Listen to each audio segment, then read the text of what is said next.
how porn was ruining my life, and how NoFap will change your life. In this video, I want to go over really my journey with porn, NoFap, similar topics, semen retention we can throw in there as well. Because I think, especially for men, this is one of the most important disciplinary practices, stoic practices, you could even call it as well, that they should be doing, that all men should be utilizing in some way. And I'm going to go over why that is, how porn and masturbation and all these different things were, at a time in my life, really contributing to it being pretty crappy. I'm going to go over that story, some of the benefits of abstaining from those things coming up next. Hi everyone, my name is Dave and this is HeartSpace, where we are releasing videos practically every single day to help you live life more in your way. And so if you want more videos that are similar to this, although this one's a little bit deviating from what we normally do, hit that subscribe button and bell icon. But I wanted to share this because I do feel that NoFap, that no porn, that all of these things can be such a huge benefit to so many people. And this not just only applies to men, this applies to women as well, although I would say it's usually men that have more issues with things like porn and masturbation, but that's not to say it doesn't happen on the other side as well, in the feminine, in women as well. And porn ultimately we'll get into, and it's harmful really to whoever is viewing it. So it doesn't really matter if you're a man or a woman. So I want to go over my story. So I probably was exposed to porn first when, before I was even a teenager. I was very young when I was exposed to porn. And of course, when you're a kid, you don't really understand things about it. I never really had a talk with my parents about it, or it wasn't really taught in school that it was bad or whatever else. Because it wasn't explained like what it does to your brain and then the misconceptions it gives you about sex and all of these different things. And so, I saw it as like, oh, this is really cool. I'm going through, my changes. This is something that I'm really drawn to. It's so easily accessible. Although when I was a kid, it was probably a little harder than it is now. But I grew up in the era where it was becoming such an more easily accessible thing. Because you go back further, you just kind of had magazines and I don't know what else, VHS or whatever for that kind of thing, and it was probably more tame.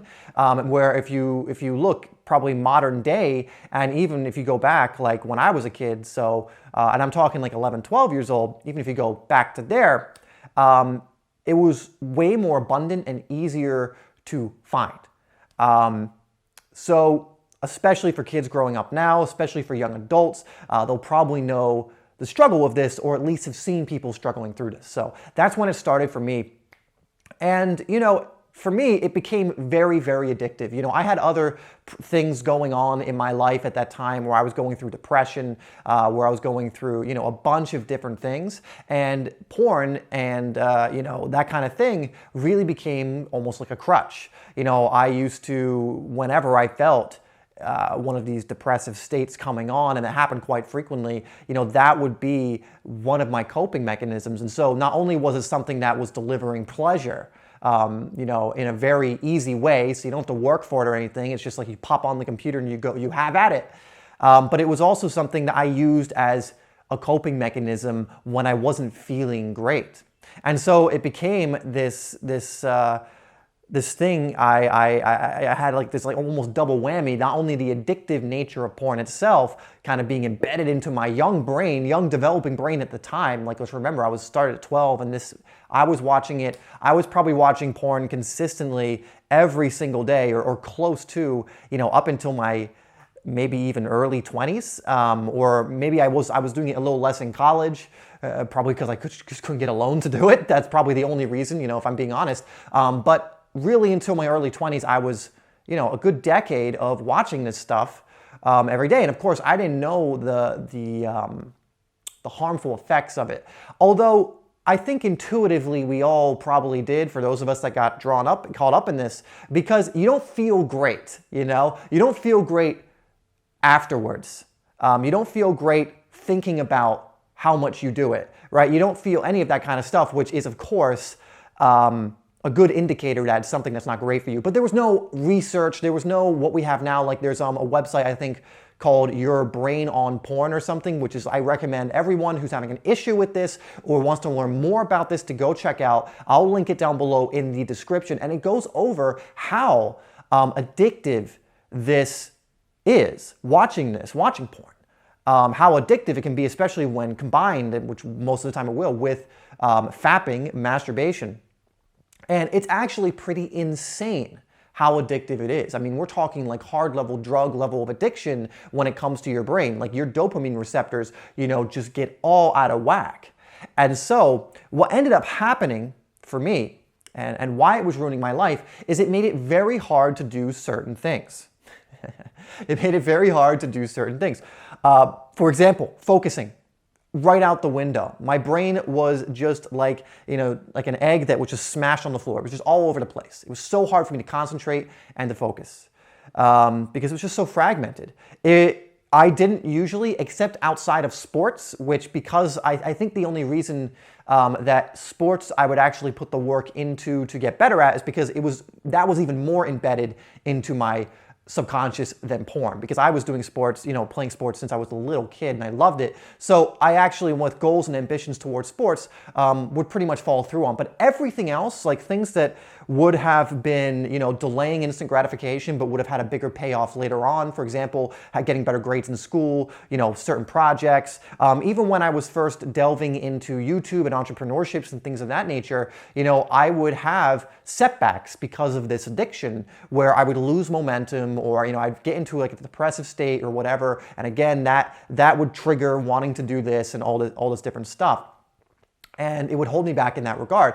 Because one of the things about overuse of dopamine, this happens with social media addiction as well, but overstimulation of dopamine is it starts becoming in the same way like a drug addict will need more of the drug to actually get to a high, to get to that satisfied feeling. It's the same with dopamine. If you have a burnt out dopamine receptors, if you are overstimulated, you need to get to a point where you draw back from it, reset, and then get back to a normal state where you can actually do things and receive the dopamine reward, so to speak, in a natural way. But with porn, it's just like boom, boom, boom, boom, boom, boom, like all these dopamine hits. The same with social media. You scroll, you get likes. As a creator, I can say that I've gotten into that part too. Maybe I'll make a video on that, but same kind of idea, right?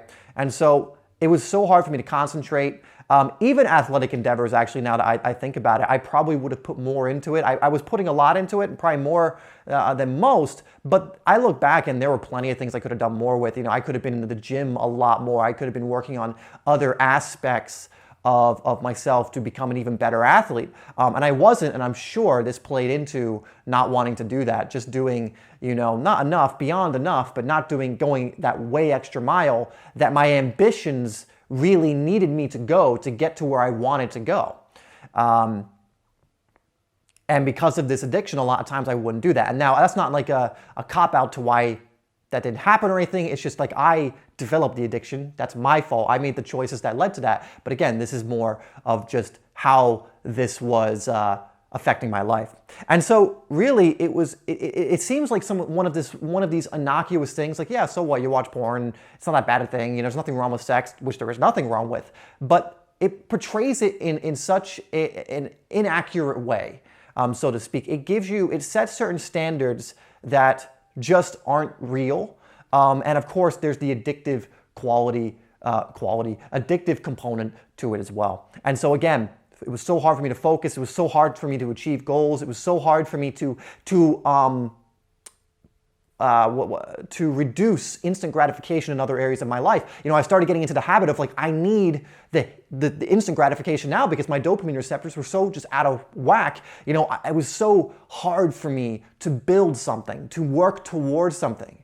Also, for those of you who know about semen retention, I was constantly giving away so much energy, not only through absorbing porn, which again makes you feel a certain way and that has a certain chemical reaction, but releasing through fapping. It caused me to expend so much energy that I could have utilized towards other things. And now some of the things I know about semen retention, for example, the increase in muscle growth, the increase in testosterone, the increase in recovery, that would have helped me so much as an athlete as well. But I wasn't able to utilize that because, again, I was addicted to this thing. I was doing this all the time. And so that's really how it affected my life, and it affects so many other people's lives. You know, you can even tell me how it's affected you. And for those of you who are going on no porn, no fap runs right now, let me know how it's going for you. But ultimately, NoFap really can change your life. You know, some of the stories, again, it seems like such an innocuous thing, but some of the stories of the shift, the transformation that people have gone through by engaging in NoFap, engaging in not watching pornography, in semen retention, has been massive. The transformations you'll find from people, you might even find some in the comments here. If this video does well, you might find some people who go over how long they've been doing it and how much benefit it has. Every time I post something like this anywhere, I always get someone who tells me, you know, how beneficial this has been for them. And it's always so many people. You can always find so many examples. You know, it's actually a really cool community, the NoFap community, because you have a lot of people who will support you, a lot of people who have results that a lot of other people want, you know, to the point where it's like, okay, there's something here.